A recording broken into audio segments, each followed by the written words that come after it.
बिस्मिल्लाहिर्रहमानिर्रहीम। अस्सलाम वालेकुम दोस्तों, मैं मोहम्मद नदीम अख्तर और आप देख रहे हैं नदीम शाहनवी इलेक्ट्रिकल यूट्यूब चैनल। दोस्तों, आज की इस इंटरेस्टिंग वीडियो में मैं आपको चेंज ओवर, जो हैंडल वाला चेंज ओवर होता है, इसके कनेक्शन के बारे में बताऊंगा।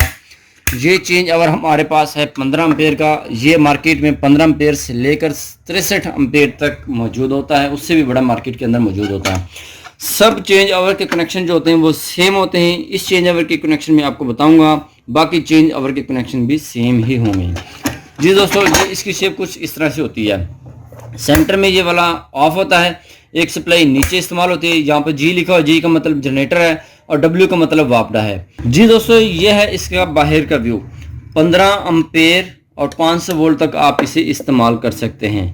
जी दोस्तों, अब चलते हैं इसके कनेक्शन की तरफ। इसके कनेक्शन कैसे किए जाते हैं, ये है इसके कुछ अंदर का व्यू। ये पोर्सलीन लगा हुआ है, यहाँ पर इसकी स्टिपर लगे हुए हैं, कनेक्टर लगे हुए हैं, जहाँ पर आपने सप्लाई को इनपुट और आउटपुट देनी है। अच्छा, सबसे पहला जो कंसेप्ट मैं आपको क्लियर कर दूं, यहाँ पर आप देख सकते हैं आपको मिलेगा जंपर लगा हुआ, ब्लैक जंपर लगे हुए मिलेंगे आपको दो, एक ये वाला और एक ये वाला। ये आपकी आउटपुट है, चाहे आउटपुट यहाँ से ले लें, चाहे आउटपुट आप यहाँ से ले लें। नीचे भी इन्होंने सुराख दिए हुए हैं और ऊपर भी इन्होंने सुराख दिए हुए हैं, आप कहीं से भी इसकी आउटपुट ले सकते हैं। अच्छा, एक सप्लाई आपने यहाँ पर देनी है इन दो पॉइंट्स पर, ठीक है जी। एक यहाँ पर और एक यहाँ पर। 1 मीटर की सप्लाई यहाँ पर आ जाएगी और दूसरे जो मीटर है वो आपका ये यहाँ पर आ जाएगी। यहाँ पर 1 मीटर की सप्लाई यहाँ पर और दूसरे मीटर की सप्लाई यहाँ पर। और लॉजिक में आपको इसका समझा देता हूँ। ये देखिए, इस वक्त ऑफ है। जब आपके ऊपर वाला जो मीटर है, इसकी सप्लाई कैसे यूज़ होगी, ये वाला पॉइंट इसके साथ टच होता है इसके ज़रिए से। ये देखें, ये जो इनका ये यू टाइप बना हुआ है, इसके ज़रिए से यहाँ पर इसकी सप्लाई चेंज करता है। ये देखें जी, इस तरह से इस पॉइंट से सप्लाई आई इस तरफ और यहाँ से आप आउटपुट ले सकते हैं। इस पॉइंट की सप्लाई यहाँ से आप इसे आउटपुट ले सकते हैं। चलो चलिए देखते हैं इसके कनेक्शन कैसे किए जाते हैं। आप सप्लाई नीचे से भी दे सकते हैं और ऊपर से भी दे सकते हैं। सबसे पहले हम इसकी आउटपुट जो सप्लाई है वो ले लेते हैं। आप इसके अंदर न्यूट्रल और फेस का खास ख्याल रखें ताकि आपके कनेक्शनों के अंदर कोई भी किस्म का मसला ना हो।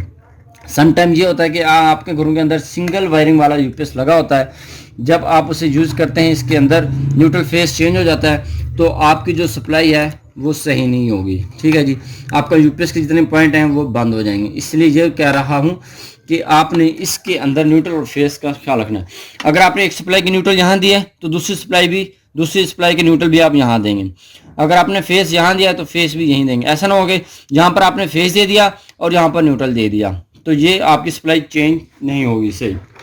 ये होगा कि आपके जो घर में जो मसला भी पैदा हो सकता है। मसला क्या पैदा हो सकता है, जो आपके घर के अंदर यूपीएस लगा होता है उसकी सिंगल वायर की वायरिंग होती है, उससे आप मसला हो सकता है।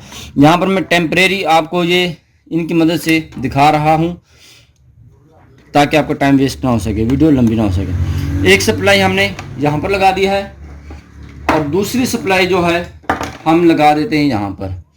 ये देखें जी, न्यूट्रल के सामने न्यूट्रल आ गया जी, फेस के सामने हम फेस लगा देंगे इस तरह से, ठीक है दोस्तों। और ये हमारा है जी बल्ब। ये बल्ब जो मैंने लगाया है, ये समझ लें ये आपका आउटपुट है। इसकी इनपुट आउटपुट दोनों सप्लाइयों के इनपुट और आउटपुट पर आप अपनी मर्जी से MCB भी लगा सकते हैं। वो आपके ऊपर डिपेंड करता है कि आप क्या करना चाहते हैं।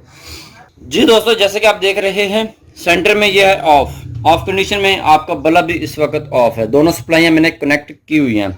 अब हम क्या करते हैं, कुछ इस तरह से हम सबसे पहले नीचे वाली सप्लाई पर इसको चलाते हैं। ये देखें जी, नीचे वाली सप्लाई पर हमने इसको चला दिया है, यानी कि अब आपकी जो नीचे वाली सप्लाई है इसके साथ आपका कनेक्टेड है। अब हम इसको ऑफ करते हैं। ऑफ करने के बाद अब लेके जाते हैं ऊपर वाली सप्लाई के साथ। ये देखें जी, अब चल गई ऊपर वाली सप्लाई के साथ। ये है इसके कनेक्शन। दोस्तों, सबसे आसान और इंतहाई आसान कनेक्शन इसी के हैं। बस इसमें कुछ हमारे भाई जो मिस्टेक्स करते हैं, वो यही सबसे बड़ी मिस्टेक है कि न्यूट्रल और फेस की सीक्वेंस इसके अंदर नहीं रखते। तो आपने इसकी न्यूट्रल फेस की सीक्वेंस बहुत तरीन तरीके से करनी है। और इसके साथ साथ इसके ये जो पॉइंट हैं, आपने हल्का सा इसको इसके साथ ऐसे टच कर देना है, ऐसे। इससे क्या होगा कि इसके अंदर यानी कि जो गैप है, गैप कम हो जाएगा। जब गैप कम होगा तो इसके अंदर स्पार्किंग नहीं होगी। स्पार्किंग नहीं होगी, आपका सर्किट स्मूथ चलेगा। ये देखें। और इसके अंदर जो ग्रीस लगी होती है इसको आपने साफ कर लेना। ग्रीस लगाई होती है इन्होंने जंग से बचाव के लिए, क्योंकि दुकानों के अंदर काफ़ी देर से पड़ा रहता है ये, इसको जंग लग जाता है। जब भी आपने इसको यूज़ करना है, जहाँ पर इसकी ग्रीस लगी होती है, ग्रीस को आपने अच्छी तरह से साफ़ कर लेना है। साफ़ करने के बाद आपने इसको इस्तेमाल करना है। जी दोस्तों, ये थे इसके कनेक्शन। चाहे ये छोटा हो चाहे बड़ा हो, इसके कनेक्शन सेम ही होंगे। जी दोस्तों, आपको हमारी ये वीडियो कैसी लगी है? इस वीडियो को लाइक ज़रूर कीजिएगा। इस वीडियो के बारे में कमेंट करके हमें आगाही ज़रूर देना कि आपको हमारी वीडियो कैसी लगी है। मिलते हैं नेक्स्ट वीडियो में। अपना बहुत सारा ख्याल रखिएगा और उन दोस्तों का भी बहुत सारा ख्याल रखिएगा जो आपका बहुत सारा ख्याल रखते हैं। तब तक के लिए अल्लाह हाफिज़।